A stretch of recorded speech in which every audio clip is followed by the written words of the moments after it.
Trump का अगला निशाना खामनेई के बेटे मोज्तबा होंगे। अमेरिका के प्रेसिडेंट ने बड़ा क्लियर किया है कि वो इनको टारगेट करेंगे। कोशिश ये की जा रही है कि मुज्तबा खमैनी को कहीं छुपा दिया जाए या वहाँ से बाहर निकाल दिया जाए। इसके लिए जो सबसे सेफ सेंचुरी है वो तो या चाइना हो सकती है या फिर रशिया हो सकती है। फिर तो सीधे सीधे war America China America Russia के बीच में दिखाई देगी। अमेरिका चाहता है कि ये जो पूरा का तेल का स्पेक्ट्रम है उसको वो कंट्रोल करे। तो क्या इजराइल ने और अमेरिका ने ये सोचा होगा लड़ाई शुरू करने के पहले कि ईरान 10 दिन तक टिक पाएगा? बहुत बड़ी गलती हुई है यूएस और इजराइल की। ईरान को आपको मानना पड़ेगा, उसकी दाद देनी पड़ेगी। जिस तरह से इतना कमज़ोर होते हुए भी अमेरिका के नाक में दम कर रखा है। अमेरिका का कितना नुकसान हुआ? It's about 1.92 billion. तो ईरान ने अगर अटैक किया है तो सिर्फ 8 कैसे? ईरान के पास टेक्नोलॉजी उतनी ज़्यादा नहीं है अच्छी जितनी कि अमेरिका और इजराइल के पास है। 10-1% ही हैं जो अपने इलाके पे गिरते हैं, जिसमें सबसे बड़ा था उनका जो रडार, थर्ड रडार जो डिस्ट्रॉय हुआ है अमेरिका का। ऑपरेशन सिंदूर के टाइम इजराइल ने जो खुला समर्थन हमारा किया विश्व के बाकी देशों को छोड़कर, क्या उसी को रीपे इस समय हम कर रहे हैं? हमारा जो राष्ट्र हित है वही फैसला कोई भी गवर्नमेंट लेती। मैं बोलता हूँ आज अगर कांग्रेस इसी जगह पे होती तो कांग्रेस भी यही फैसला लेती। मोदी जी अगर बात करें ईरान से, इजराइल से, अमेरिका से, ट्रम्प से, तो वो सुनेंगे मोदी जी की बात? मोदी जी का एक इन्फ्लुएंस है, रशिया के साथ इन्फ्लुएंस है, ईरान के साथ इन्फ्लुएंस है और इजराइल के साथ भी इन्फ्लुएंस है। और मोदी जी कुछ स्टेप नहीं ले रहे हैं, ये हम कैसे बोल सकते हैं? क्या आप भी इत्तेफाक रखते हैं खामनेई क्या जिंदा है? मेरे हिसाब से ये एक रियलिटी है। ईरान का जो हश्र अभी है, क्या वही ईरान के लोगों को नजदीक ला रहा है IRGC के? कुछ बात है कि हस्ती मिटती नहीं हमारी, सदियों रहा है दुश्मन दौरे जमा हमारा। हेलो एवरीवन, अपनी कुर्सी की पेटी बांध लीजिए क्योंकि आप देखना शुरू कर चुके हैं टेक ऑफ विद एसकेटी यानी कि मैं शालिनी कपूर तिवारी। खामनेई की मृत्यु के बाद उनका उत्तराधिकारी घोषित कर दिया गया है और हुआ वही जो अमेरिका नहीं चाहता था। क्लियरली अमेरिका ने यह कहा था कि सत्ता परिवर्तन ईरान में जब भी होगा हमें शामिल रखना पड़ेगा, लेकिन ईरान ने अमेरिका की नाक के नीचे खामनेई के बेटे मोज्तबा को उनका उत्तराधिकारी बना दिया है। बड़ा सवाल, क्या मोज्तबा अब अगला टारगेट अमेरिका का है? ये समझाया है हमें लेफ्टिनेंट जनरल दुष्यंत सिंह ने। उनके घर इस वक्त हम पहुंचे हुए हैं। दुष्यंत सर ने हमें क्लियरली बताया कि मोज्तबा अब भाग सकते हैं ईरान छोड़कर, और अगर उन्हें छुपना पड़ा तो कैसे रशिया और चाइना उनका साथ देंगे। इसके अलावा उन्होंने ये भी क्लियरली बताया कि जिंदा खामनेई से ज़्यादा खतरनाक कैसे मुर्दा खामनेई अब बनने वाला है। अमेरिका को हुआ नुकसान और अमेरिका की गलतियां, इन सब के ऊपर पॉडकास्ट में हमने चर्चा की है। लेकिन आपका देश भारत किस जगह शक्ति के तौर पर आज खड़ा है वो भी पॉडकास्ट में आपको पता चलेगा। हर उस शख्स तक इस पॉडकास्ट को ज़रूर पहुंचाइएगा जो मोदी सरकार और हमारी गवर्नमेंट, हमारे प्रधानमंत्री की नीतियों के खिलाफ इस वक्त बात कर रहे हैं। लेफ्टिनेंट जनरल दुष्यंत सर ने क्लियरली समझाया है कि कैसे भारत इस वक्त जो नीतियां अपना रहा है वो हमारे हित में ही है, और सरकार कोई भी होती वही करती जो इस वक्त मोदी सरकार कर रही है। आगे मैं बढ़ूं, एसकेटी पॉडकास्ट आपको पसंद अगर आ रहा है तो आप फटाफट से इस चैनल को टेक ऑफ विद एसकेटी को सब्सक्राइब कीजिए, इस पॉडकास्ट को लाइक कीजिए, कुछ भी कहना चाहते हैं कमेंट ज़रूर कीजिएगा। चलिए आगे बढ़ती हूँ और देती हूँ मैं boarding pass lieutenant general Dushyant sir को।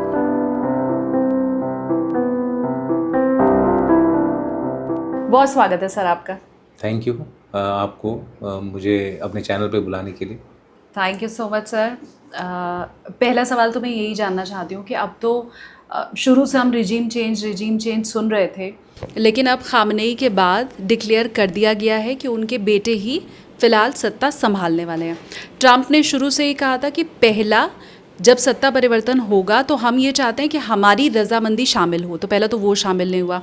और दूसरा, खामनेई के बेटे मोज्तबा अब जब वो कुर्सी पे बैठे हैं तो क्या ये अंदेशा है कि ट्रंप का अगला निशाना खामनेई के बेटे मुश्तबा होंगे?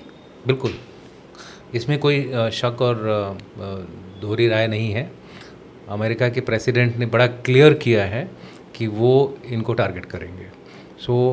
जहाँ तक मुझे पता चला है कि कोशिश ये की जा रही है कि मुज्तबा खमैनी को कहीं छुपा दिया जाए या वहाँ से बाहर निकाल दिया जाए, यानी कि वो बाहर से इस पूरे ऑपरेशंस को कंट्रोल करेंगे।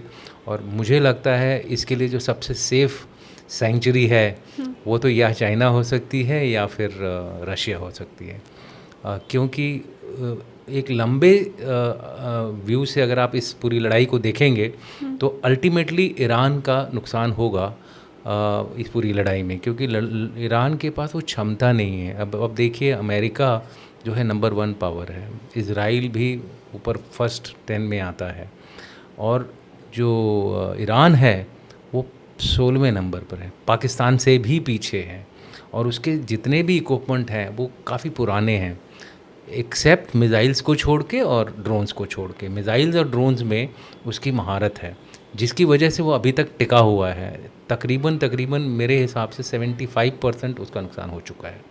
लीडरशिप तो उसकी पूरी चली गई है, तो इसलिए वो अब बचाना चाहते हैं अपनी स्पिरिचुअल लीडरशिप को, क्योंकि अगर मोटिवेशन करना है अपने आदमियों का या अपने नागरिकों का, तो उनका स्पिरिचुअल लीडर का ज़िंदा रहना बहुत ज़रूरी है।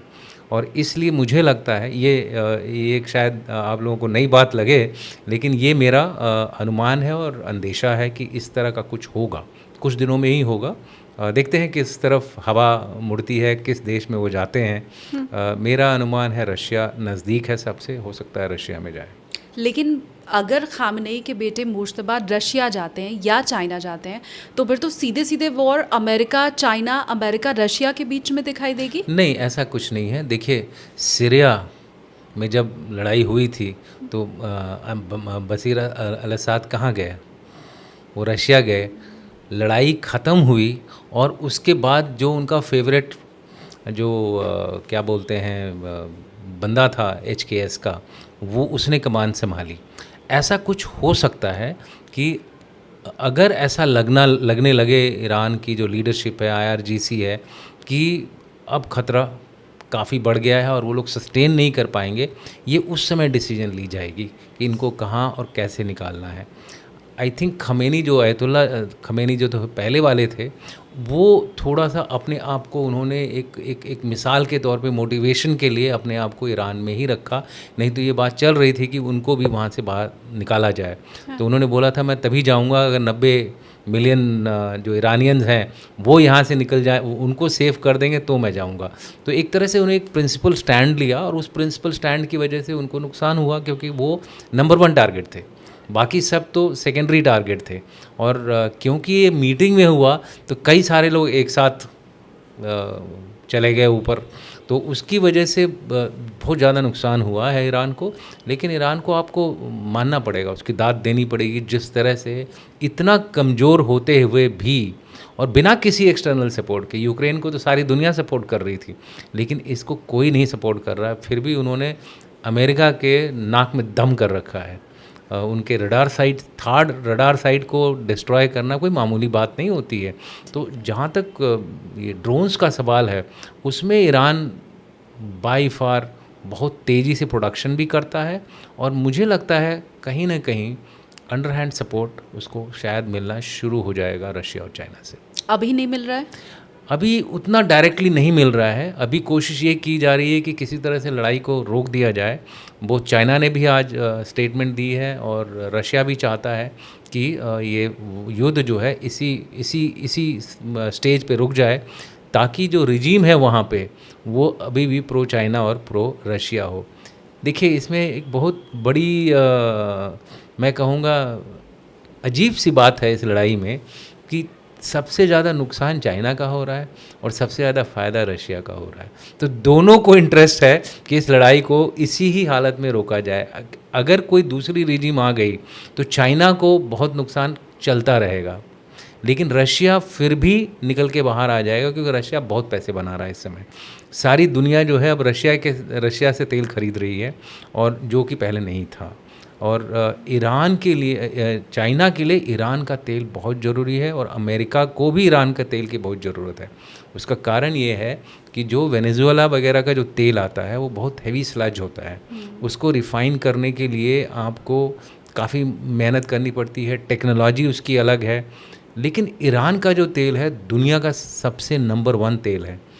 अमेरिका का तेल हल्का है लेकिन वो एवापोरेट हो जाता है जल्दी।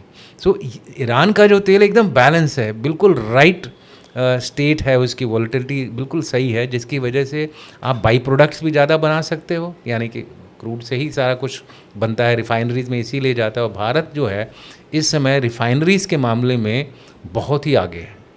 I think one of the best refineries जो हैं दुनिया में वो भारत में है, जिसकी वजह से यूरोप भी भारत से बाई प्रोडक्ट्स खरीदता है, रिफाइंड तेल खरीदता है और प्रोसेस्ड तेल खरीदता है। तो इसलिए मैं कहूँगा कि इसमें अमेरिका चाहता है कि ये जो पूरा का तेल का जो एक तरह से समझ लीजिए स्पेक्ट्रम है उसको वो कंट्रोल करे। तो पहले उसने वेनेजुएला को वो किया, पहले रसिया को शॉर्ट आउट किया, फिर वेनेजुएला को शॉर्ट आउट किया, और अब ईरान के पीछे पड़ा हुआ है। क्योंकि अगर ईरान की धरती पर उसका कोई रिजीम आ जाती है तो वो जो बढ़िया तेल था उसको अमेरिका की भी ज़रूरत है। तो वो जो तेल है वो उसके पास जाना शुरू हो जाएगा। और ये मान के चलिए कि दुनिया का 80% जो ऑयल है स्ट्रेट ऑफ हॉर्मुज से जाता था, क्योंकि सऊदी अरेबिया, कतर, ओमान, ये सारे जो देश हैं यूएई, ये सब तेल का ही निर्यात करके अपनी जो शान बखारते थे। अब वो शान में बड़ी बड़ी घाव लगने शुरू हो गए हैं। ईरान इसीलिए उनको ठोक रहा है, और कोई रीज़न नहीं है। ईरान चाहता है, ईरान को बहुत दर्द हुआ है पिछले 20 साल से। वो चाहता है कि ये लोग भी उस दर्द को महसूस करें कि जब आपके ऊपर इतने सैंक्शन लगते हैं तो कैसा होता है। मैं ईरान को जस्टिफाई करने की कोशिश नहीं कर रहा हूँ, हाँ। लेकिन सिर्फ ये बता रहा हूँ कि आप किसी को इतना मत पुश करिए कि वो जो बिल्ली होती है ना, जब कोने में आ जाती है तो पंजे मारती है। तो अब ईरान की हालत वही हो गई कि वो कोने में आ गया, उसके पास कोई और दूसरी जगह जाने का रास्ता नहीं है, तो वो अटैक कर रहा है। और ये लड़ाई का भी असूल है, अगर आप एम्बुश हो गए तो भागते नहीं हैं, दुश्मन के ऊपर हमला करते हैं। ये नॉर्मली जो होता है, लोगों को लगता है कि अगर हमें एम्बुश हो गया तो लोग भाग जाते हैं, जैसा कि बाहर उसमें दिखाया जाता है, कभी प्रोटेस्ट होते हैं उसमें लोग भागते हैं। नहीं, जब आप कोने में फंस गए तो भागने का कोई मतलब ही नहीं है, क्योंकि मौत सामने खड़ी है। राइट। और मौत को डिफीट करने का एक ही तरीका होता है, मौत के ऊपर चढ़ जाओ, या तो मरोगे या फिर बच के निकल जाओगे। तो ये है ईरान की इस समय हालत, और उसके ऊपर वो पूरा अमल कर रहा है। और ईरान एक पुरानी सभ्यता है, उसने ऐसे कई युद्ध झेले हैं बहुत पहले। मैं बात कर रहा हूँ 3000 साल 2700 साल पहले की बात कर रहा हूँ। तो वो एक इतनी आसानी से हार मानने वाला देश नहीं है। हाँ, उसके पास क्षमता बिल्कुल कम है इस समय। अमेरिका को क्या लगा था कि लड़ाई शुरू होने के 10 दिन बाद तक ईरान टिक जाएगा, और वो भी तब जबकि शुरू में ये कहा जा रहा था कि जो सबसे बड़ा उनका टारगेट था वो तो युद्ध शुरू होने के तुरंत बाद उन्होंने अचीव कर लिया, खामनेई की मौत। तो क्या इजराइल ने और अमेरिका ने ये सोचा होगा लड़ाई शुरू करने के पहले कि ईरान 10 दिन तक टिक पाएगा? मुझे लगता है ये बहुत बड़ी गलती हुई है यूएस और इजराइल की। उन्होंने ईरान को काफ़ी हल्के में लिया, उनको लगा, और ये मेरे ख्याल से इस बात से उनको ऐसा लगा होगा क्योंकि जब इनकी बातचीत चल रही थी, हालांकि ये लड़ाई तुरंत नहीं शुरू हुई, लड़ाई के पहले तीनों देशों में बातचीत चल रही थी। और ईरान जो है, एज़ पर ओमानियन डेलीगेशन जो मध्यस्थता कर रहा था इस पूरी बातचीत में, वहाँ के जो एक डिप्लोमेट थे जो इस बातचीत में थे, उन्होंने बोला कि ईरान ने पूरी शर्तें मान ली थी, यहाँ तक कि in addition to international atomic agency जो इंस्पेक्टर्स होते हैं, उनके अलावा उन्होंने ये भी मान लिया था कि अमेरिका के इंस्पेक्टर्स भी आके चेक कर सकते हैं। उनके पास जितना जो यूरेनियम 400 किलो के करीब उन्होंने निकाल लिया था जब पहली बार जून में जब ये अमेरिका ने हमला किया था, 12 दिन की जो लड़ाई हुई थी, उसमें से 400 किलो के करीब 60% एनरिच्ड यूरेनियम निकाल लिया था। उसको भी उन्होंने बोला हम डी एनरिच कर देंगे, यानी कि उसको नॉर्मल यूरेनियम बना देंगे, उसके लिए भी तैयार हो गए थे। तो एम कुछ और था। एम खाली उसको डीन्यूक्लियराइज करने का नहीं था, एम था बड़ा, और वो एम था कि इस पूरे रीजन में अमेरिका का वर्चस्व बने, क्योंकि अगर ईरान अमेरिका के पास चला जाता है, चाइना बिल्कुल ही एक कोने में आ जाएगा। जहाँ तक एनर्जी का सवाल है, उसको अमेरिका के पास जाना पड़ेगा। अमेरिका चाहता है कि रेयर अर्थ जो हैं, चाइना ने जिसने बंद किया था, जो अपनी घुड़की दिखा रहा था, वो लाइन पे आए। रशिया और ईरान बिल्कुल ही बाउंड्री, लैंड बॉर्डर्स, उनके लैंड बॉर्डर तो नहीं है, बट सेंट्रल एशियन कंट्रीज़ के बाद रशिया ही आता है, और सेंट्रल एशियन कंट्रीज़ को इजीली आप आसानी से उनको अपने रुख में कर सकते थे। तो इसलिए रशिया के ऊपर एक बहुत बड़ा इनका दृष्टि रहती ईरान में रह करके, और तेल तो था ही था। तो एक गेम था जियोपॉलिटिक्स का, गेम था रिसोर्सेज का, गेम था मिनरल्स का। एनरिचमेंट तो उन बेचारों ने पहले ही मान लिया था सब कुछ कि भाई ठीक है, हम नहीं करेंगे, हम नहीं न्यूक्लियर वो बनाएंगे। हाँ। अब लड़ाई करने का बहाना कुछ था, इरादा कुछ था। आपने जो बात कही, मैं चाहती हूँ व्यूवर मुझे कमेंट करके भी बताएं कि खामनेई के बेटे मुज्तबा संभवतः अगर जान पर बनाई तो रशिया भी जा सकते हैं, चाइना भी जा सकते हैं। आप भी क्या ऐसा सोचते हैं, प्लीज़ मुझे कमेंट करके बताइए। और इसमें सबसे बड़ी बात ये है सर कि सोशल मीडिया के ऊपर एक चीज़ और चल रही है जो मैं चाहती हूँ, आपके पास बड़ा अनुभव है, आप बता सकते हैं। लोगों का ये कहना है कि खामनेई जिंदा हो सकते हैं। उसके पीछे तर्क ये दिया जा रहा है कि आखिर ईरान को चला कौन रहा है, भाई राजा के मरने के बाद तो युद्ध खत्म हो जाता है।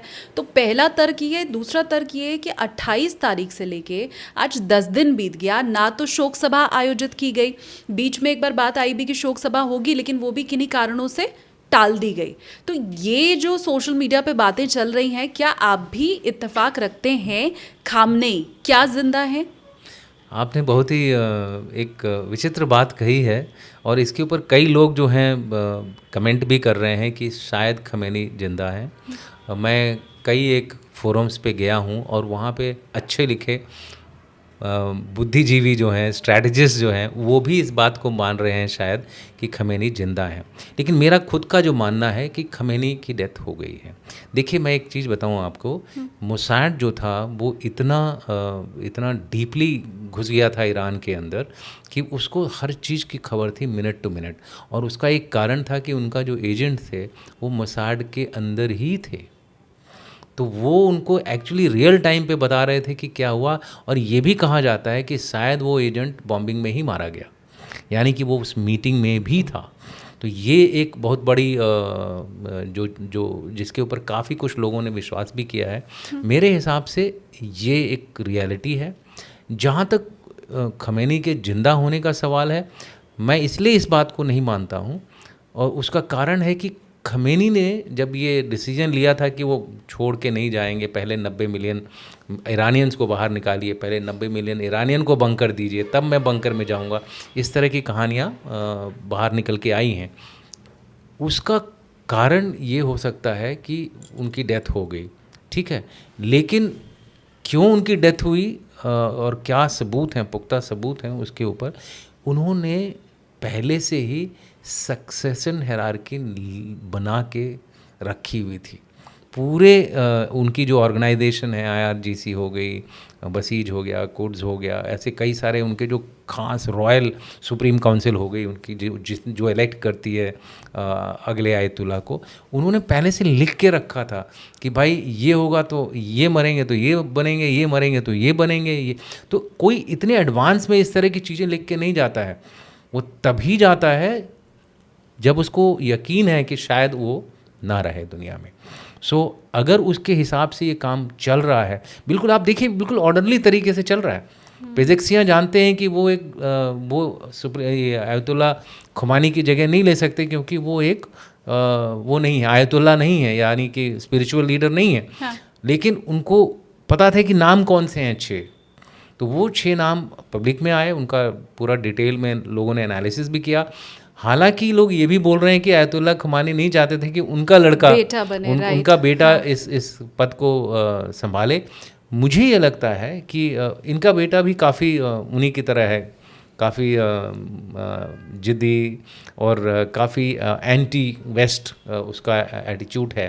तो इसीलिए ट्रंप साहब को अच्छा नहीं लग रहा है कि ये तो मेरे बरखिलाफ़ बात हो रही है। तो ये जो मुश्तबा जो हैं ये इसलिए शायद बने हैं कि अल्टीमेटली जितने भी लोग थे उस काउंसिल 5-6 लोग जिनका नाम चल रहा था मीडिया में, इंडियन एक्सप्रेस में तो उनका हर एक का एक डिटेल्स भी आया हुआ है। हो सकता है कि कोई इस रिस्पॉन्सिबिलिटी को शायद लेना नहीं चाहता था खतरे की वजह से।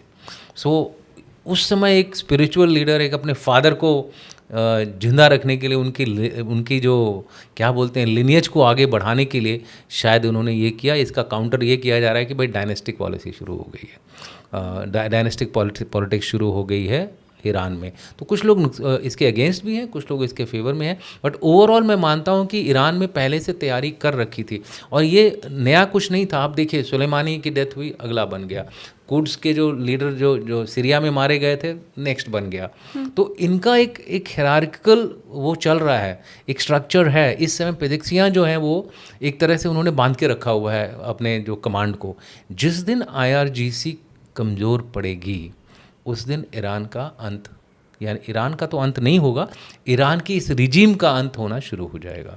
वो होना चाहिए। देखिए अब होना चाहिए। IRGC आपका क्या मत है? देखिए IRGC एक बहुत ही कट्टर ऑर्गेनाइजेशन है। उन्होंने कई लोगों को बहुत बुरी तरह से, अपने ईरान के जो पब्लिक है उनको, जो प्रोटेस्ट करते थे, अभी हाल ही में हुआ था एक प्रोटेस्ट जिसमें कि उनके जो ओरिजिनल सपोर्टर थे, बिज़नेस कम्युनिटी पूरी ईरान अयतुल्ला को सपोर्ट करती, वो लोग भी बाहर आ गए थे क्योंकि यही बिज़नेस कम्युनिटी 1979 में अयतुल्ला के साथ थी। उन्होंने रजीम चेंज कराया था शाह के खिलाफ, पहलवी के खिलाफ। रजा शाह जो उस समय किंग थे, किंग ऑफ ईरान थे, उनके खिलाफ, बट इस बार वो अगेंस्ट थे। सो उनका एक तरह से नरसंहार हुआ है। तो मैं नहीं चाहता हूं कि इस तरह की ऑर्गेनाइजेशन किसी देश में आए जो कि अपने ही देश के वासियों का ठीक से ख्याल न रख सके। जस्ट बिकॉज कि आप किसी एक पर्टिकुलर विचारधारा से आते हैं, इसका मतलब ये नहीं है कि बाकी जो आपके देश में रह रहे हैं उनको आप उनको दूसरे तरीके से अपने साथ मिलाइए, आप अवेयरनेस फैलाइए। अगर आपको लगता है कि आपकी टीचिंग बहुत अच्छी है तो उनको उनके जो स्कूल्स हैं, मदरसे हैं, उसमें बताइए ताकि वो लोग आपके विचारधारा के साथ आएँ। ये नहीं कि आप ज़बरदस्ती उनको मार दें। अगर प्रोटेस्ट हो रहा है तो ठीक है, आप उनको एडजस्ट करिए, दुनिया बदल रही है, उनको भी बदलना चाहिए। तो मेरा ख्याल है IRGC को तो डेफिनेटली नहीं होना चाहिए। अगर कोई नई रिजिम आती है उसमें वहाँ की जो आर्मी है वो काफ़ी बैलेंस्ड आर्मी है, प्रोफेशनल आर्मी है। और देखिए आप आर्मी का नाम, आर्मी निकल के बाहर आ गई है, अभी इस समय आर्मी डिप्लॉय हो गई है, लेकिन आर्मी कहीं भी फ्रंट में नहीं आ रही है, इट्स ओनली IRGC। सो अगर कोई नया रूल आता है, आर्मी के साथ नया रूल आता है, तो ही अच्छा होगा देश और दुनिया सबके लिए। आपने कहा IRGC के ख़िलाफ़ जो वहाँ के अपने नागरिक थे, जो बिजनेसमैन थे, वो सड़कों पर आए। अब एक तस्वीर ये भी सामने आ रही है कि पहले वो लोग जो खामनेई के अगेंस्ट थे, जो सड़कों पर निकल रहे थे और जो ये चाहते थे, जो ईरानी ये चाहते थे कि खामनेई मरे, अब वही ईरानी चाहते हैं अमेरिका का नाश हो। मैं समझना ये चाहती हूँ कि जिस तरह से खामनेई को मारा गया या ईरान का जो हश्र अभी है, क्या वही ईरान के लोगों को नज़दीक ला रहा है IRGC के? क्या ये उल्टा तीर पड़ गया अमेरिका के लिए? देखिए मैं IRGC के नज़दीक आ रहा है इस पे तो मेरा राय कुछ अलग है, लेकिन जो पहली बात आपने बोली कि एक नेशनलिस्टिक फर्वर आ गया है जिसमें कि जो अगेंस्ट थे वो भी अब अमेरिका का नाश चाहते हैं, वो बिल्कुल सही बात है आपकी। और इसको समझने के लिए आपको ये देखना पड़ेगा, किसी भी देश में जब बाहर से हमला होता है और ख़ास तौर से मिडिल ईस्ट में अगर अमेरिका का कुछ भी हमला होता है वहाँ के किसी भी देश पे, तो एक एंटी अमेरिकन सेंटिमेंट उभरता ही उभरता है। आप देखेंगे even in the West Asian region में जहाँ जो कंट्रीज़ अफेक्ट हुई हैं वो भी कोशिश कर रहे हैं कि ये लड़ाई जल्दी बंद हो, क्योंकि वहाँ के जो किंग तो भले ही सपोर्ट कर रहे हों अमेरिका का, वहाँ की जो पब्लिक है वो अमेरिका को सपोर्ट नहीं करती है। देखिए इसके लिए आपको वहाँ की एक साइकी को समझना पड़ेगा, उनका जो अंदरूनी मोटिवेशन लेवल है उसको समझना पड़ेगा। वो लोग हमेशा बोलते हैं कि दो दुश्मन हैं उनके, एक बाहर का दुश्मन और एक अंदर का दुश्मन। वो कोशिश करते हैं कि अगर बाहर का दुश्मन पहले ख़त्म हो जाए तो अंदर का दुश्मन अपने आप ख़त्म हो जाएगा। तो यही वहाँ की पब्लिक चाहती है कि अमेरिका अगर बाहर जाता है तो जो अंदर जो लोग थे, IRGC जैसे लोग हैं, अब इतने कमज़ोर हो गए हैं कि वो अपने आप आर्मी और बाकी जो पब्लिक है वहाँ पे एक साथ बाहर आ करके इस रिजीम को चेंज कर सकती है। लेकिन अगर उनके देश पर, क्योंकि देखिए वो सिविलाइजेशन है, सभ्यता है, देखिए जब भी बाहर से आक्रमण होता है हमारे इस पूरे रीजन में, और इसमें मैं वेस्ट एशिया, मिडल ईस्ट जो उस तरफ का इलाका है, हमारा जो भारतवर्ष है, यहाँ पर एक नेशनलिस्टिक फर्वर जागता है, क्योंकि तब सारा देश एक साथ हो जाता है, चाहे वो अपोजिशन में हो और चाहे वो फेवर में हो। और सबसे ज़्यादा ये फीलिंग तो भारत में होती है, क्योंकि भारत सबसे पुरानी सभ्यता है। आपको याद ही होगा, एक पुरानी कहावत है कि कुछ बात है कि हस्ती मिटती नहीं हमारी, सदियों रहा है दुश्मन दौरे जमा हमारा। और ये जो फीलिंग है वो मुझे लगता है कि ईरान में इस समय हलचल मचा रही है, जिसकी वजह से अमेरिका को उसका टास्क और उतना डिफ़िकल्ट हो गया है। और इसके ऊपर मैं आपको डायरेक्ट इन्फॉर्मेशन देना चाहूँगा। मैं कुछ थिंक टैंक्स के साथ जो ईरान में हैं उनके साथ हमारा रेगुलर इंटरेक्शन रहता है, वो अभी भी इंटैक्ट हैं, यानी कि उनको कुछ हुआ नहीं है। एक GPTT करके एक थिंक टैंक है वहाँ पर, गवर्नमेंट पॉलिसी थिंक टैंक करके। सो उसके जो एक प्रोफेसर हैं उन्होंने मुझे ये एक आर्टिकल भी लिखा है, WION TV पे भी आए हैं, और उन्होंने मुझे एक मैसेज भी दी है, और उन्होंने बोला है कि सर इस समय जो है ईरान में जो लोग इस रिजिम के ख़िलाफ़ थे वो भी सपोर्ट में आ गए हैं। तो ये डायरेक्ट ईरान से मैं आपको ये मैसेज दे रहा हूँ कि वहाँ के लोग अब इस समय किस तरह से अपने आप को तैयार कर रहे हैं एक अमेरिका से प्रोलॉन्ग्ड रेजिस्टेंस के लिए। एक चीज़ मैं आपको बता दूँ, अगर गलती से भी अमेरिका या इजराइल बूट्स ऑन ग्राउंड डालते हैं तो आप समझ लीजिए अमेरिका और इजराइल अगले 4-5 साल के लिए युद्ध ही करते रहेंगे, क्योंकि यहाँ के रीजन में, यहाँ के मिट्टी में जब हाथ की लड़ाई होती है ना, तो एक जज्बा ही अलग होता है। अफ़गानिस्तान में आपने देख लिया है, लोगों ने बड़ी कोशिश कर ली, रशिया ने कोशिश कर ली, अमेरिका ने कोशिश कर ली, उसके पहले इंग्लैंड ने यूनाइटेड किंगडम ने कोशिश करी, सब फेल हुए हैं। मुगल्स क्यों सक्सीड हुए थे पता है आपको? मुगल्स अफ़गानिस्तान में इसलिए सक्सीड हुए थे क्योंकि उन्होंने बोला ठीक है हम आपकी सारी बात मानते हैं, सिर्फ हमें आने जाने के लिए रास्ता दे देना। तो वो जो लाहौर और जो काबुल से जो रास्ता जाता था, उस रास्ते का वो लगान देते थे वहाँ के ट्राइबल्स को, अफ़गानिस्तान के ट्राइबल्स को। तो इसलिए वो एक तरह से आसानी से दिल्ली पर राज कर सके। बाकी किसी ने ये बात नहीं मानी, और आपने देखा सभी लोग अपने वो घाव को चाटते हुए निकले हैं वहाँ अफ़गानिस्तान से। ईरान कोई अलग देश नहीं है, ईरान भी उसी तरह का है, हालांकि उनके पास नेशनैलिटीज़ बहुत सारी हैं। अगर आप बात कर रहे हैं ना डिफरेंसेस की, डाइवर्सिटी की, फॉल्ट लाइंस की, तो ईरान में हमारे बराबर फॉल्ट लाइंस हैं। आपको बताऊं मैं, ईरान में जो पर्शियंस हैं, जो कि वहाँ के कोर है, जैसे पाकिस्तान में पंजाबियों को ले लिए, तो यहाँ पे जो कोर है वो पर्शियंस है। पर्शियंस खाली 60% है, बाकी 40% में 17% जो है अज़ेरीज़ हैं, अज़रबैजानीज़, 15% कुर्ड्स हैं, 10% बलूची हैं, 5-6% हज़ाराज हैं। ये सारे जो आसपास के जो देश हैं उनके लोग भी यहाँ पर ईरान में रह रहे थे। ये लोग भी अब मोटिवेट हो रहे हैं ईरान को मतलब बचाने के लिए इस बाहर की लड़ाई से। लेकिन जहाँ तक मुझे लगता है एक इसमें एक गड़बड़ हो सकती है इस पूरे ईरान के इंटरनल उसमें, और वो है कुर्दिस्तान। कुर्दिस्तान इजराइल की तरह, ज्यूस की तरह अपने देश की ज़मीन के लिए लड़ रहा है। बाकी सबके पास ज़मीन है, अज़रीज़ हैं तो अज़रबैजान है, बलूचीज़ हैं तो, और दूसरा बलूचिस्तान है। वो भी हो सकता है कि इस मौके का फ़ायदा उठाएं और सिस्तान बलूचिस्तान और दूसरी तरफ का बलूचिस्तान एक साथ हो जाएं और वो एक अलग देश हो जाएं, और ईरान का जो नक्शा है वो बदल जाए।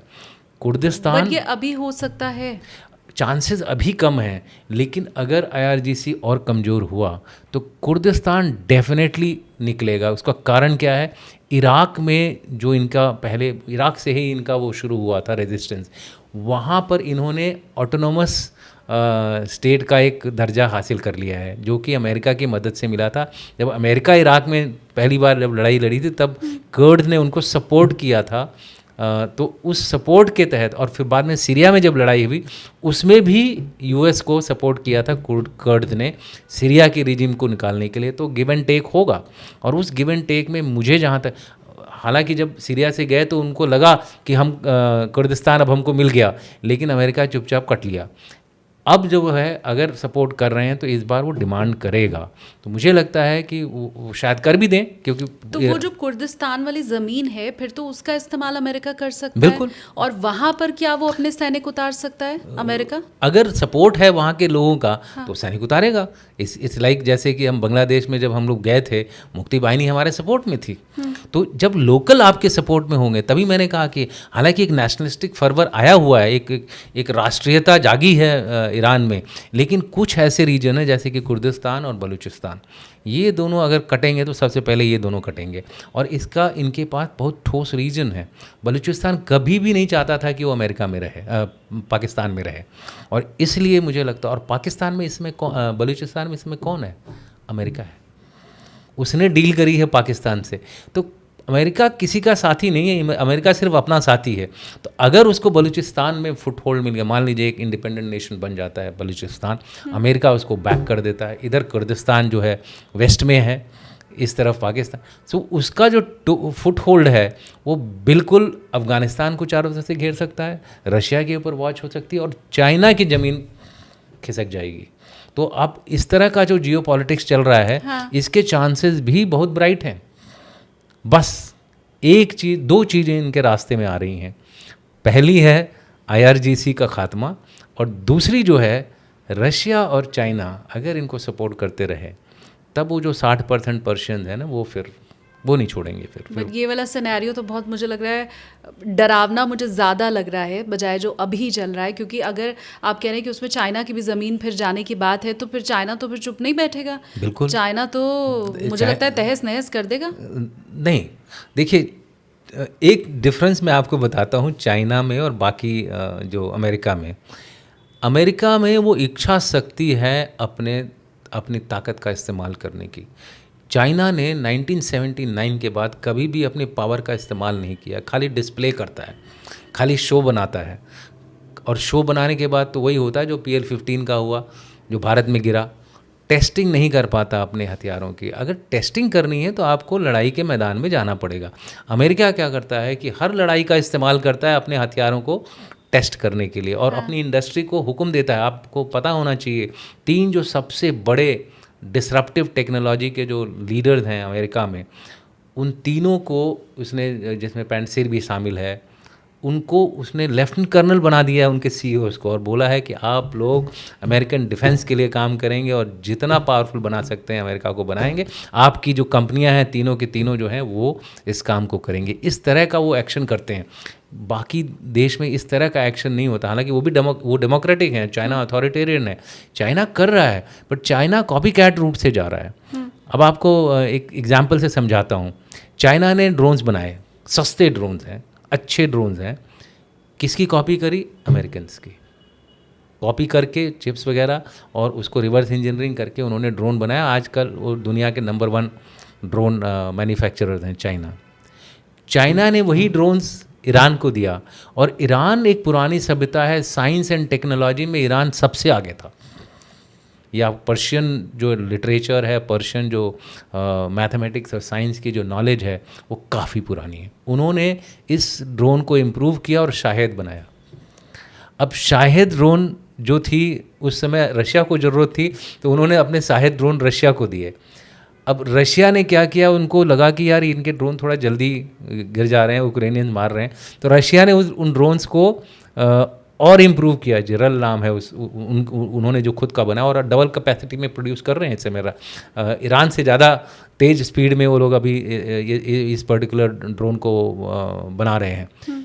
वो ड्रोन मुझे पता चला है कि ईरान में आया किसी तरह से, और उसको एक अमेरिकन फोर्सेस ने एक दो ड्रोन इंटैक्ट पकड़े हैं, जिसको अब वो इम्प्रूव करके रशियन ड्रोन से भी बेटर बना रहे हैं। तो अब देख रहे हैं ये एक विशियस सर्कल चल रहा है ना, इधर से उधर टेक्नोलॉजी भी साथ साथ घूम रही है।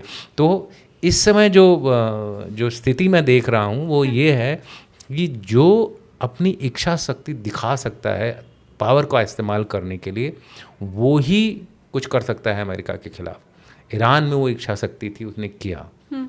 रशिया में वो इच्छा शक्ति उसने किया। चाइना में सब कुछ है लेकिन उसको इच्छा शक्ति नहीं है। उनको use will power to use their power is not there. छोटी छोटे हरकतें करते हैं और हर जगह हार जाते हैं। अगर आप 62 को एक एब्रेशन समझें कि 62 में हमारे पास ट्रूप्स ही नहीं थे, और जहाँ जहाँ हमारे ट्रूप्स थे आपको बताऊँ वहाँ हमने उनके नाक में दम किया, चाहे वो शैतान सिंह हो, चाहे बैटल ऑफ वोलोंग हो। हर जगह जहाँ हम लड़े हैं, जहाँ हमारे पास कुछ ट्रूप्स थे, वहाँ पे चाइना को इतनी आसानी, शेयर नंबर्स में वो लोग हमको, जब तक आखिरी आदमी रहा मरा नहीं तब तक हम लोग वहाँ रहे। ये विड्रॉल का ऑर्डर देने के बाद भी कई जगहों पे हमने पिस्ट बैटल लड़ा है, क्योंकि वहाँ के लोकल कमांडर्स ने बोला नहीं हम तो लड़ेंगे, और उन्होंने एक ने करीबन आप समझ लीजिए 10 से 15 लोगों को मारा है। तो चाइना अभी भी डरता है लड़ाई से, ये मेरा मानना है। और इस समय चाइना की जो हालत है, आर्थिक दशा उसकी ख़राब है, टेक्नोलॉजी में अच्छा है मानता हूँ मैं, हमारे से भारत से बहुत आगे है वो, लेकिन जो इच्छा शक्ति चाहिए, जो विल पावर चाहिए, जो उनके जो सोल्जर्स हैं वो अब सिंगल चाइल्ड की वजह से चॉकलेट सोल्जर्स बन गए हुए हैं। उनको धीरे धीरे ट्रेन किया जा रहा है, धीरे धीरे उनको स्ट्रांग बनाया जा रहा है, और ये शुरू हुआ है गलवान के बाद।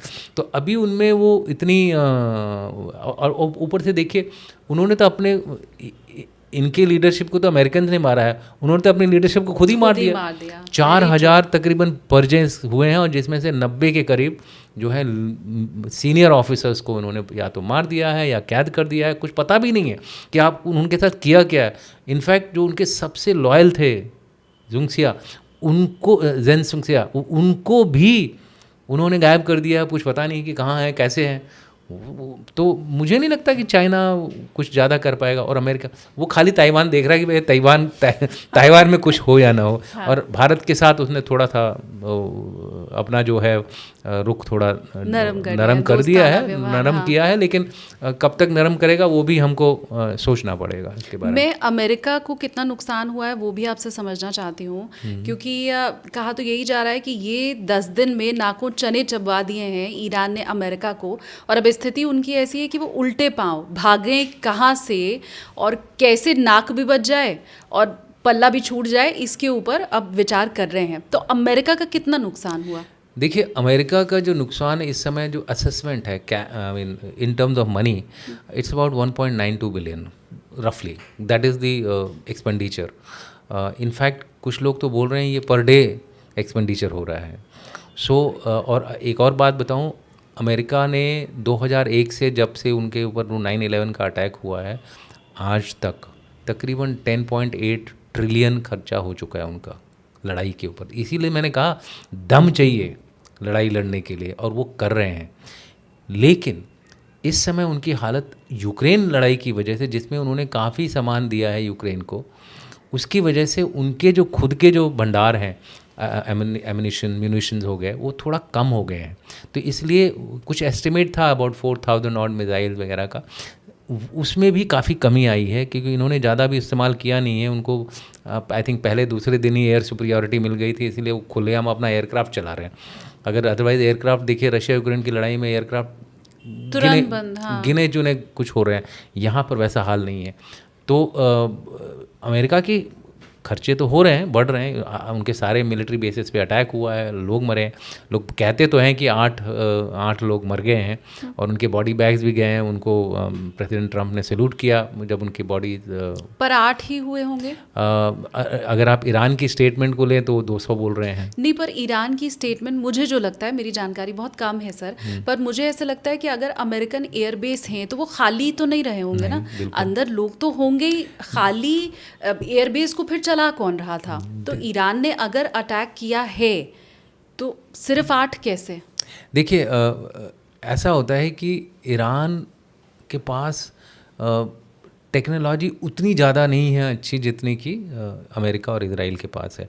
तो उनके एयर बेसिस ज़्यादा बेटर प्रोटेक्टेड हैं बनस्पत सिविलियन एरियाज़ के। इसीलिए उसने बुर्ज खलीफा और इस तरह के जगहों पे अटैक किया ताकि लोग अमेरिका के खिलाफ खड़े हों और बोलें कि भाई आप चलिए, आपकी वजह से हमारा बिजनेस का नुकसान हो रहा है, हमारी जान माल जा रही है। हो क्या रहा है कि एरिया डिफेंस होता है तो उसमें इनके जो जितने ज़्यादा ड्रोन्स हैं तकरीबन 80 to 90% डिस्ट्रॉय हो जाते हैं। तो कुछ 10-1% ही हैं जो अपने इलाके पे गिरते हैं, जिसमें सबसे बड़ा था उनका जो थर्ड रडार जो डिस्ट्रॉय हुआ है अमेरिका का। लेकिन ऐसा नहीं है कि अमेरिका की कैपेसिटी ख़त्म होगी। 40,000 ट्रूप्स तो पहले से हमेशा रहते थे। लाइनअप जो है फोर्सेस का वेस्ट एशिया और मिडिल ईस्ट में वो इतना ज़्यादा है कि कन्वेंशनली ईरान उसको हरा नहीं सकता। ईरान सिर्फ एसिमेट्रिकली हरा सकता है, और एसिमेट्रिक हराने के लिए उसको ड्रोन्स ज़्यादा चाहिए, मिसाइल्स ज़्यादा चाहिए, हाइपरसोनिक मिसाइल्स ज़्यादा चाहिए। उसके पास हैं hypersonic missile, but hypersonic missiles को रोक भी नहीं सकते आप, लेकिन क्वांटिटी कितनी है वो आपको देखना है ना। तो वो क्वांटिटीज़ कम है। और ईरान ने दूसरी चीज़ क्या की है कि पब्लिक सेंटिमेंट अमेरिका के ख़िलाफ़ करने के लिए उन्होंने एक अपने अटैक को फैला दिया है। यानी कि अगर आप देखें तो अज़रबैजान में भी उन्होंने हमला किया, फिर सीरिया, लेबनान और यहाँ पर यूएई, दुबई, जॉर्डन में भी, सऊदी अरेबिया को काफ़ी नुकसान हुआ है, कतर को सबसे ज़्यादा नुकसान हुआ है, कतर में सबसे बड़ा बेस था, बहराइन में काफ़ी नुकसान हुआ है। लेकिन ये नुकसान इतना नहीं है कि अमेरिका रैटल हो जाए उससे।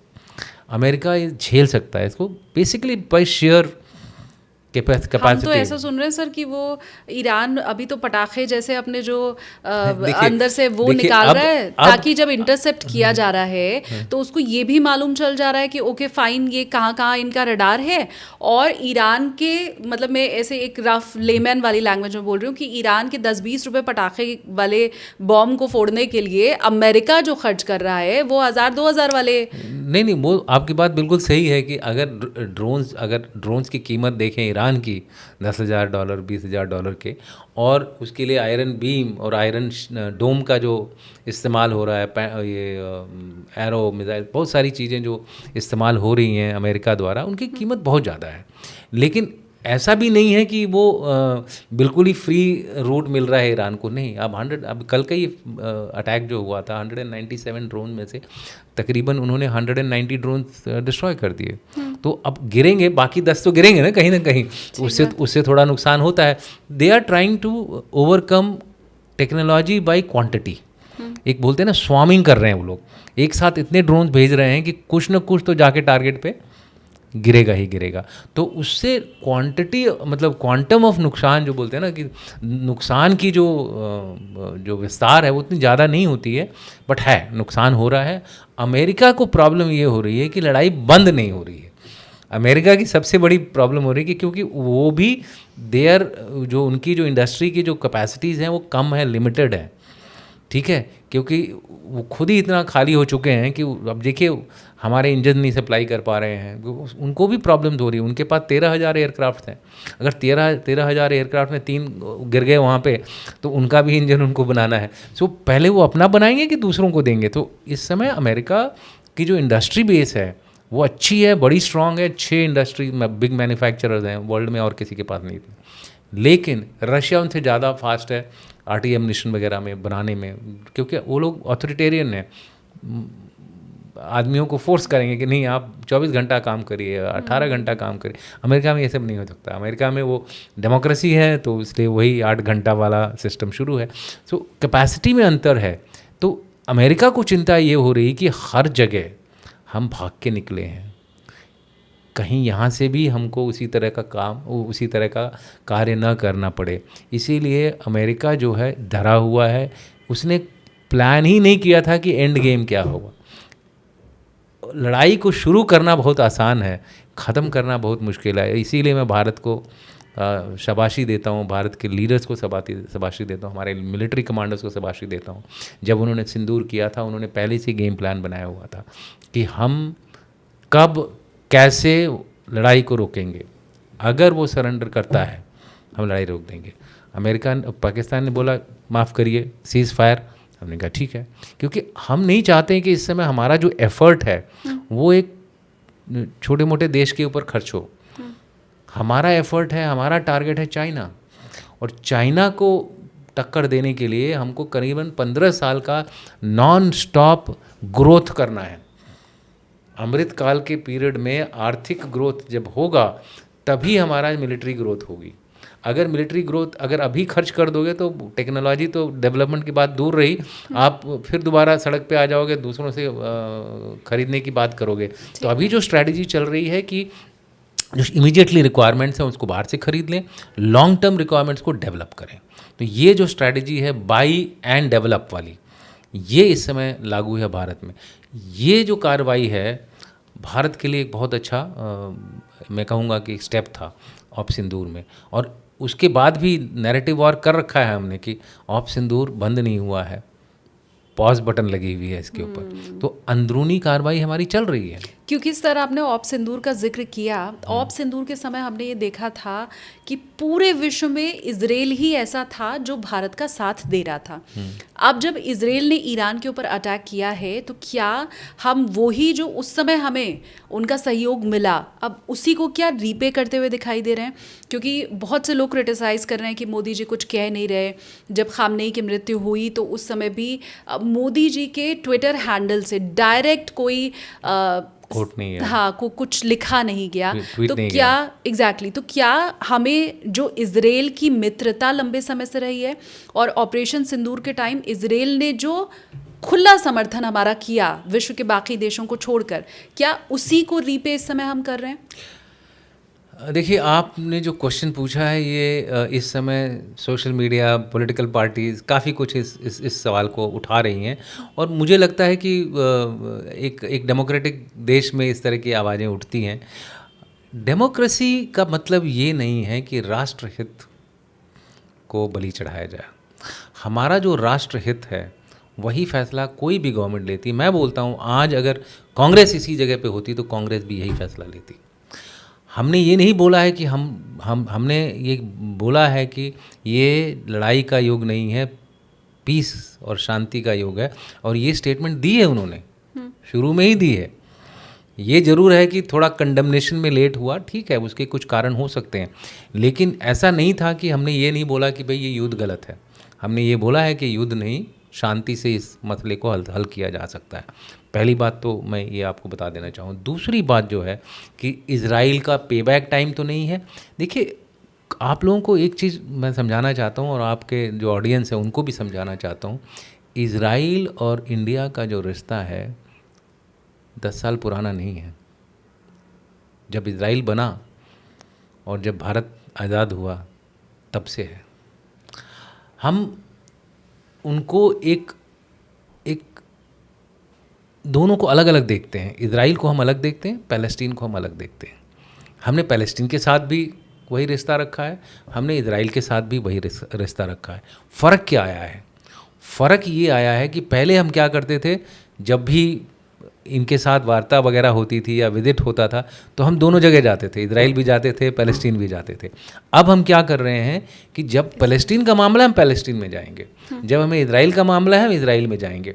दूसरी बात, पैलेस्टीन जो है, आप देखिए उनमें हम किसके पास जाएं? हमास, आपको मानना पड़ेगा कि Hamas was not a good organization. Hamas कितना भी आप उनका सपोर्ट करें, ह्यूमैनिटेरियनली आई एग्री कि ह्यूमैनिटेरियन क्राइसिस वहाँ हुई है, बहुत बुरी क्राइसिस हुई है, but Hamas as a organization को कंडेम करना क्या, मैं तो खुलेआम उनको वो करूँगा। ठीक है। हाँ। ईरान में भी जो हालात हैं, ईरान और भारत की बहुत पुरानी दोस्ती है।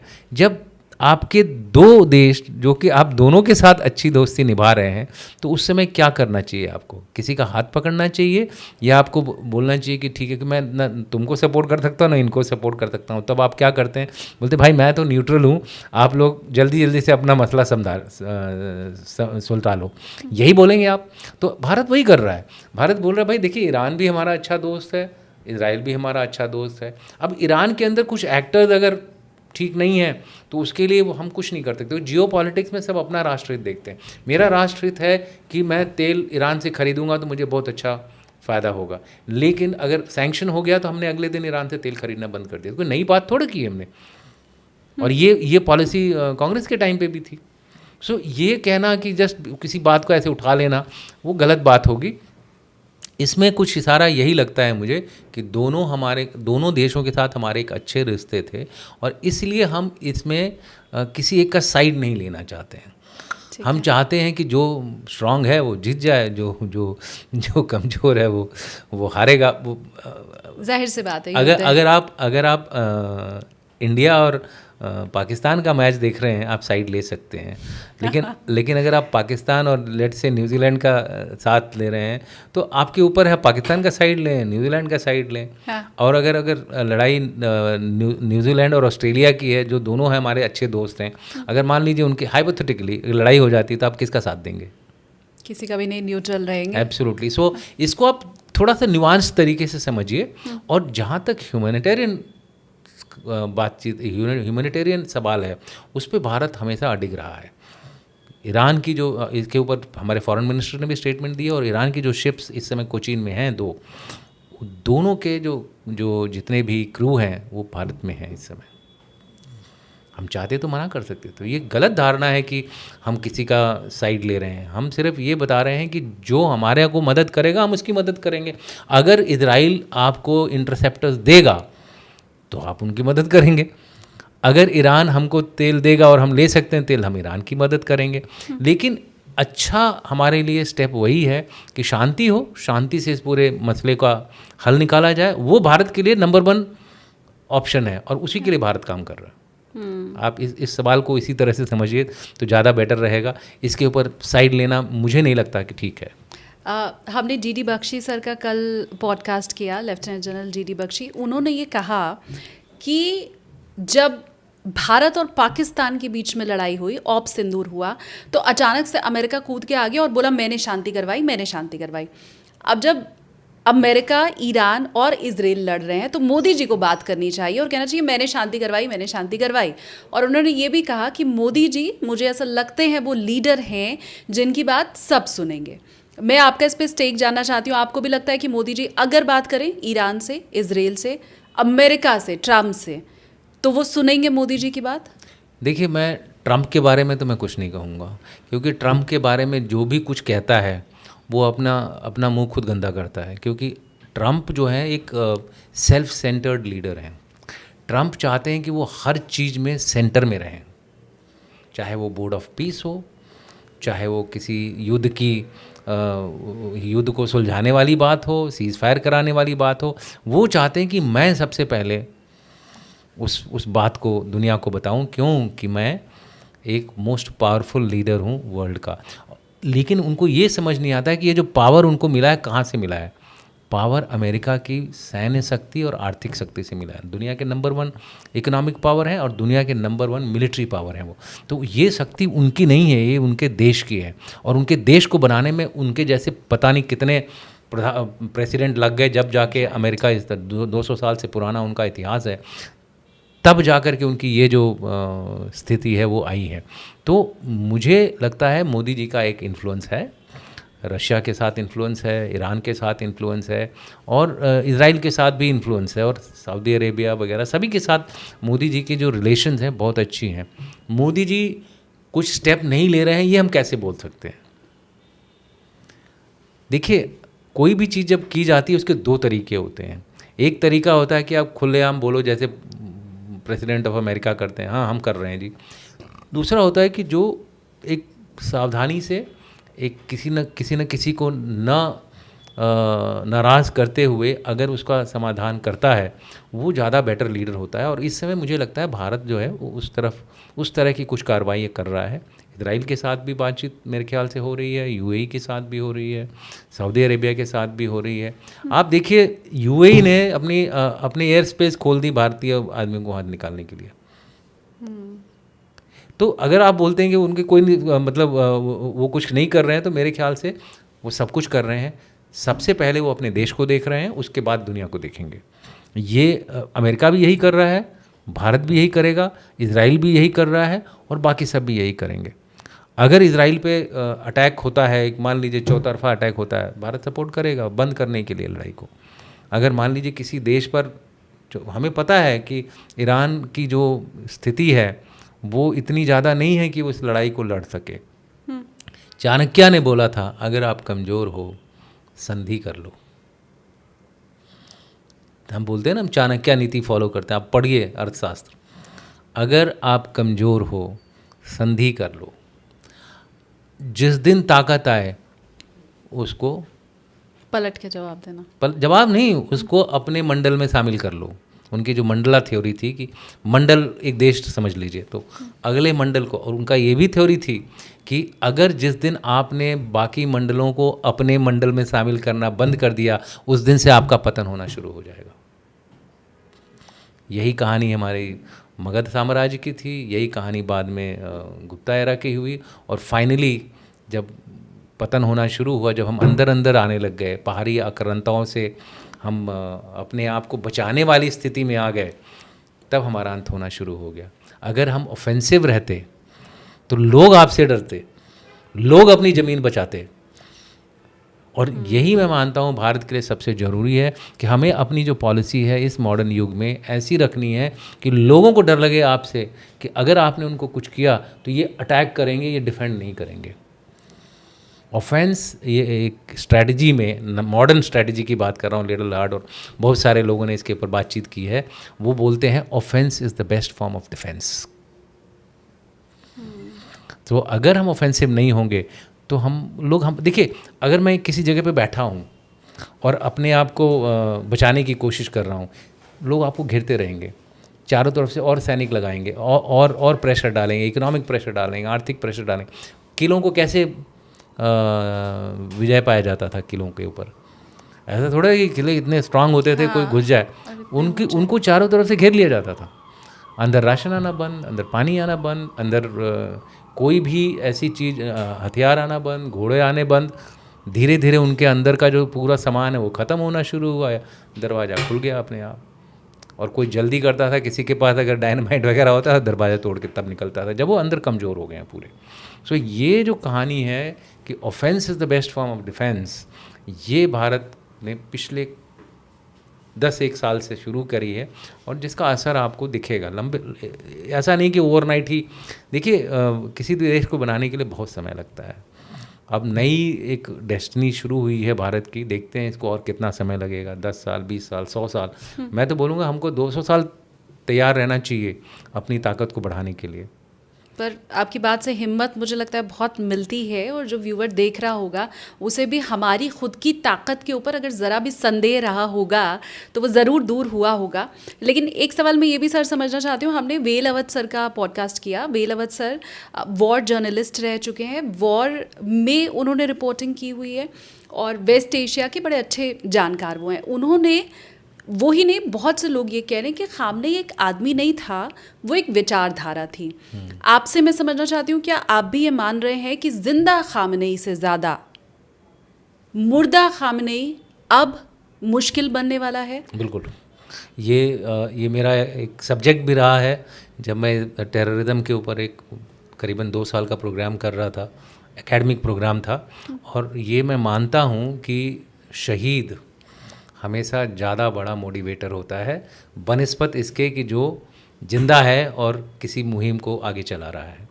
अगर वो शहीद बन जाता है जिस दिन, वो उस दिन खुदा के साथ कंपेयर होने लगता है, और अयतुल्ला खुमानी के साथ एग्जैक्टली वही हुआ है। और अयतुल्ला, वही मैंने इसलिए जिक्र किया कि पारसियों ने पूरा अपने आप को, जो खिलाफ भी थे वो इनके साथ हो गए हैं। अब पारसियों से ये मतलब नहीं कि यहाँ के पारसी, मतलब जो ये पर्टिकुलर एथनिक ग्रुप है वहाँ पे 60% का, वो तकरीबन मिल गए हैं। अब जो फ्रेंच पे हैं, कुर्द वगैरह, वो अलग बात है, लेकिन अब उनके लिए ये भगवान हो गए हैं। इनफैक्ट जहाँ जहाँ शिया मुस्लिम्स हैं, सब उनको अब अयतुल्ला खुमानी को बोलते हैं कि भाई यही हमारा एक ही तो आका था, जो कि हम जिसकी तरफ हम, पहले कोई नहीं बोलता था। चुपचाप गिलगित बाल्टिस्तान में बैठे हुए हैं, चुपचाप लखनऊ में बैठे हुए हैं, चुपचाप भोपाल में बैठे हुए हैं, चुपचाप पाकिस्तान में बैठे हुए हैं।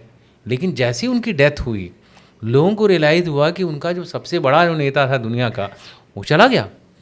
तो वो शहीद बन गया है भाई। अब तो वो और खमैनी निकालेगा और खमैनी वहाँ से निकलेंगे। इसीलिए मैंने कहा अगर अमेरिका अंदर घुसा तो फिर खमैनियों ने उनको वो कर देना है। अगर रज़ा पहलवी भी आता है इस समय, रज़ा पहलवी का भी ज़्यादा दिन नहीं चलेगा यहाँ पे राज। जैसे अफ़गानिस्तान में हुआ है वही हाल यहाँ पर होगा। रज़ा पहलवी की लेकिन आपको लगता है कि ज़रा भी पॉपुलैरिटी है जैसे अमेरिका बताता है? देखिए ज़बरदस्ती तो कोई अपने आप को पॉपुलर बना सकता है, मुझे नहीं लगता कि उसमें वो उतना पॉपुलैरिटी लेवल है। रज़ा पहलवी भी कौन से दूध के धुले थे, मतलब उनके फादर कौन से दूध के धुले हुए थे कि वो भी एक डिक्टेटर थे और डिक्टेटरशिप की तरह काम करते थे, अमेरिका की बात मानते थे। देखिए किंग्स में क्या प्रॉब्लम होती है, जनता से कट जाते हैं लोग। उस समय ये जो खमैनी वाली जो विचारधारा है वो आगे चली और उन्होंने तख्ता पलट कर दिया। इस समय थोड़ा लिबरल विचारधारा वहाँ पे थोड़ी सी प्रिवेलेंट हो गई थी, लेकिन इस एक्शन के बाद और ख़ास तौर से जब ये बोला जा रहा है कि ईरान ने सब चीज़ें मान ली थी, तो मुझे ऐसा लगता है कि विचारधारा मरती नहीं है, विचारधारा कम हो सकती है, इंटेंसिटी कम हो सकती है, लेकिन फिर दोबारा उठ सकती है और ईरान में उसके उठने के ज़्यादा चांसेस हैं। मैं आखिरी 2 सवाल आपसे ले रही हूँ सर, क्योंकि मुझे पता है आपके पास भी टाइम कम है। वेलावत सर ने एक चीज़ और कही थी जिसका जवाब मैंने जीडी बख्शी साहब से भी लिया। उनका ये कहना था कि अमेरिका किसी पे भी हमला कर सकता है जहाँ उसको अपना फ़ायदा दिखाई दिया वहाँ। उन्होंने बहुत क्लियरली स्पष्ट शब्दों में ये कहा कि अमेरिका भारत पर भी हमला कर सकता है। आपको लगता है? देखिए भारत पर हमला कर सकता है नहीं कर सकता है वो अलग बात है, भारत के खिलाफ एक्शन ले सकता है वो अलग बात है। वो तो हमने देखा भी अभी। तो भारत के खिलाफ एक्शन लेने में तो बिल्कुल हिचकिचाएगा नहीं।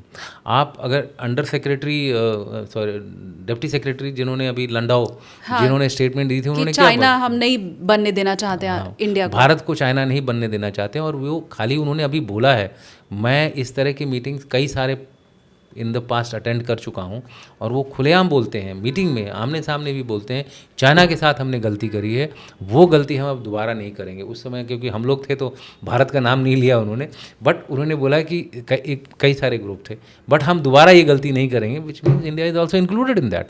और ये तो पुरानी कहावत है, निक्सन ने बोला ही है कि चाइना का अमेरिका का दुश्मन होना ठीक ठाक है, लेकिन अगर उसके दोस्त हुए तो एकदम फेटल है, यानी कि आपकी मौत निश्चित है।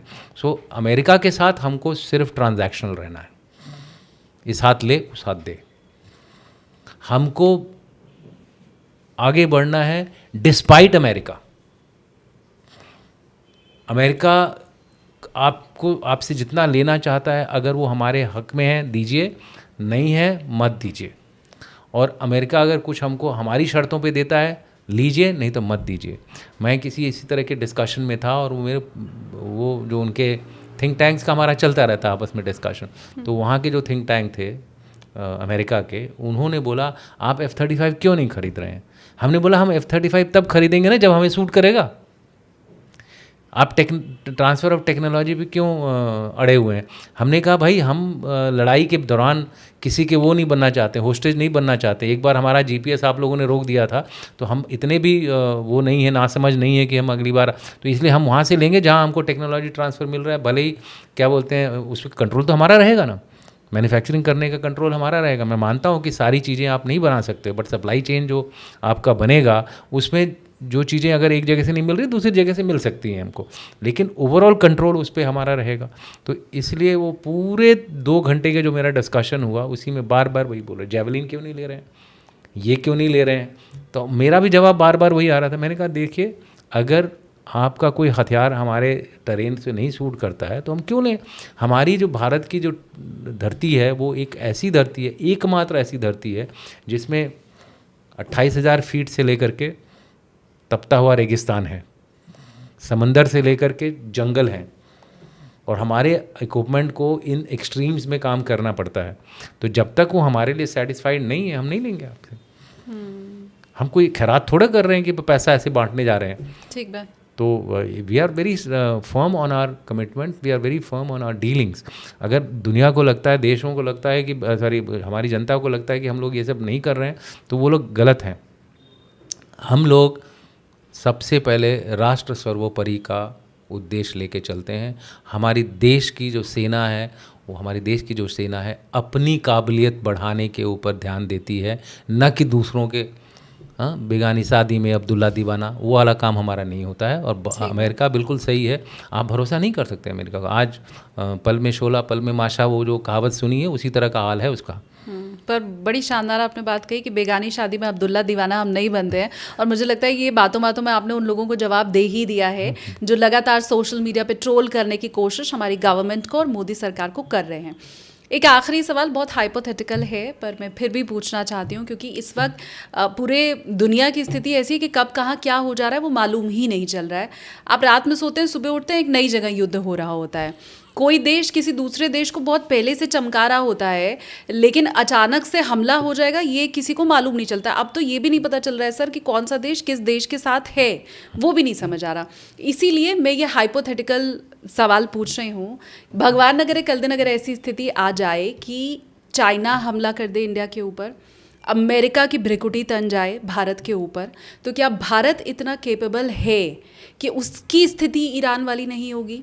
क्या हम इतने सक्षम हैं कि हम बड़े से बड़े देश को जवाब दे पाएंगे और हमारे साथ लोग खड़े दिखाई देंगे? देखिए, लोग खड़े हों या ना हों, हमें खड़े रहना है, और उसके लिए जो मिनिमम पॉसिबल चीज़ें हैं वो हमारे पास हैं। हम ईरान से कहीं आगे हैं। ईरान 16वें नंबर का पावर है, हम चौथे नंबर के पावर हैं। तो हमारे पावर में तो कोई कमी नहीं है, सिर्फ कमी ये है नंबर्स की और थोड़ी टेक्नोलॉजी में। टेक्नोलॉजी और नंबर, इसी को दूर करने के लिए तो हम ये समय ले रहे हैं। अमृत काल का जो समय है, अमृत जो निकलेगा उससे अपनी जो सैन्य ताकत है उसको बढ़ाने का है। खुदा न खास्ता, जैसे आपने बोला कि ये शब्द गलत है, तो मैं बोलता हूँ भगवान न करे अगर ऐसा कुछ हमारे ऊपर हो जाता है तो भारत का हर एक नागरिक आज आखिरी दम तक लड़ेगा।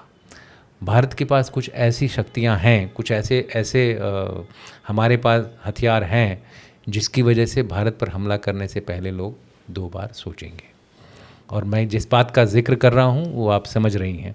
तो भारत के ऊपर आंख उठाने से पहले लोगों को सोचना पड़ेगा। हाँ, दूसरी तरह के नुकसान कर सकता है, भाई कोई डील नहीं कर दी या फिर कोई हथियार नहीं दिया, G414 इंजन बंद कर दिए, इस तरह की चीज़ें करेगा, करने दीजिए। हमारे पास ऑल्टरनेट है। खाली हमने अमेरिका पे तो नहीं बोला कि G414 चाहिए, हमने सैफरान के साथ भी डील करी हुई है। हमने रशिया के साथ ऑर्डर दे दिए हैं Su-57 खरीदने के लिए।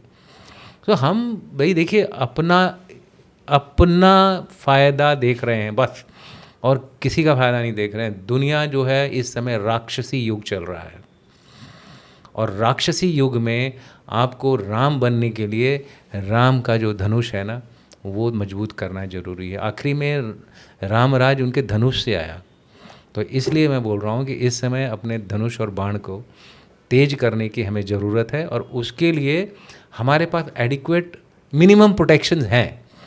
अब उनको इतना बनाएं, खुद ही को कर बुलंद इतना कि खुदा बंदे से पूछे बता तेरी रज़ा क्या है। तो वो वाली जो कहानी है वो हमको करनी है, और उसके लिए जितना हमको करना है वो हम कर रहे हैं। इसको आप गलत मत समझिए कि किसी से हमने बातचीत नहीं करी या किसी के हम सपोर्ट में आ गए। वो सब किसी इरादे से है, किसी दूर वाले इरादे से है। उसको इतना ध्यान रखना है, हम पब्लिक में बोलेंगे भी नहीं उसके बारे में, क्योंकि बोल दिया तो फिर राज खुल जाएगा। राज को राज रहने दो, पर्दे में रहने दो, पर्दा न उठाओ। बिल्कुल, तो इसको आप खुलवाइए मत, उसको बस देखते जाइए आगे आगे होता है क्या। डन, बहुत बहुत शुक्रिया सर। और मैं चाहती हूँ कि कमेंट सेक्शन में फटाफट से आप लोग जय हिंद भी लिखिए। जब भी आपसे मिलती हूँ कुछ नए इनसाइट्स हमें मिलते हैं, और जैसा आज भी आपने बताया, मुझे याद है मैंने जब पहला पॉडकास्ट आपके साथ किया था तो तब भी आपने मुझे बताया था कि ओके मैं लाइव कर रहा था तो वहाँ से ऐसे कॉमेंट आने शुरू हुए, मैं वो आपको स्क्रीनशॉट दूंगा। तो हमें हमेशा कुछ नई जानकारी मिलती है। मैं बात करने ईरान पे आई थी, मैं बात करने अमेरिका इजराइल पे आई थी, लेकिन हमारी ताकत क्या है वो मुझे बैठे बैठे ही मालूम चल गई। बहुत धन्यवाद सर आपका, आपने इतना समय दिया हमें। थैंक यू एंड जय हिंद। जय हिंद।